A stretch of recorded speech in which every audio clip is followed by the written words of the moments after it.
Two members of parliament from both sides of the House have filed a private member's motion asking the House to reject the $28 million loan agreement between the government and the National Investment Bank, which facilitates the purchase of vehicles for MPs. North-owned MP Samuel Okudzeto-Ablakwa has teamed up with his counterpart from Okaigwe Central, Patrick Buama, in a move they believe would save the nation millions of dollars. Parliament has come under heavy criticism for approving the loan agreement, which would see the government pay for 60% of the cost incurred in acquiring the vehicles for the MPs. The individual members are then levied every month to cover the difference. Speaking in an exclusive interview with Joy News' Daniel Dati, Mr. Ablakwa stated that it will be cost-effective to purchase duty post vehicles for the MPs, which they would leave behind when exiting office.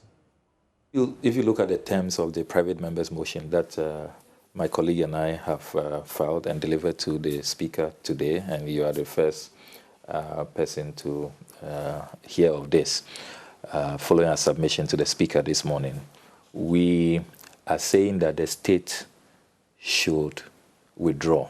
The Finance Minister should withdraw.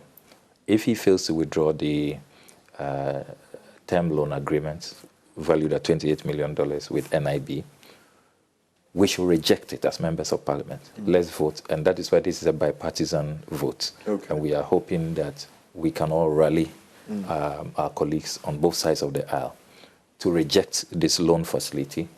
And then the state should make provision for MPs like it does for ministers, for judges, for all these constitutional bodies. It's in the Ntiamabedu report. They actually envisioned this. They actually state that the need for equity among Article 71 holders is important. But in the report, which was way back in 2019, it was written that members of parliament acknowledged that having cars procured for them as duty post vehicles would be an unnecessary burden on the state. And so it will be necessary to have this loan agreement where the MPs are deducted from source and then they pay off for the vehicles and the vehicles become their own. You were a member of parliament at the time. What has changed? Is it because the public is at you? Again, let me be clear that I was not consulted at any point in time. You'll notice that when you go through the over 120 pages of the report, you will not see names of those who were consulted. I mean, often they are blanket statements. We spoke to the MPs. But you've been a member of parliament for years. Did you speak to all 275 You've been a member of parliament for years. This is an arrangement that you are well aware of. Initially, if you look at the Hansards, I have raised reservations about these matters. But this is the first time that I seem to be getting some, support across the aisle. And we are able to file a private member's motion.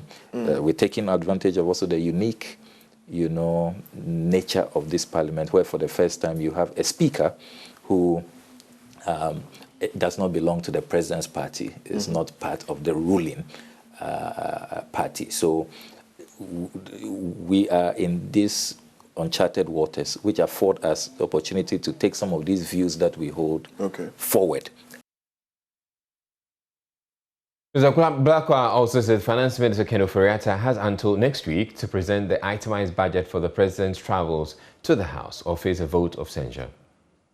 I filed a memo to the Business Committee and served notice that if he continues with this more time in perpetuity, we will activate Article 82. You only need 97 members to initiate a vote of censure. And we have served notice that we will initiate a vote of censure. In other words, we will start removal processes. When?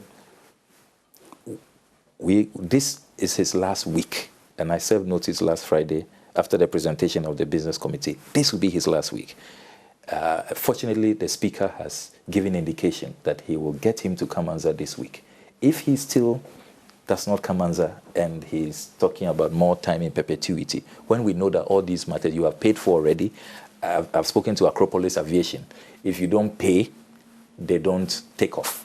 Their jet will not leave Farnborough in the UK when you have not honored your side of the bargain, you haven't paid for the transaction.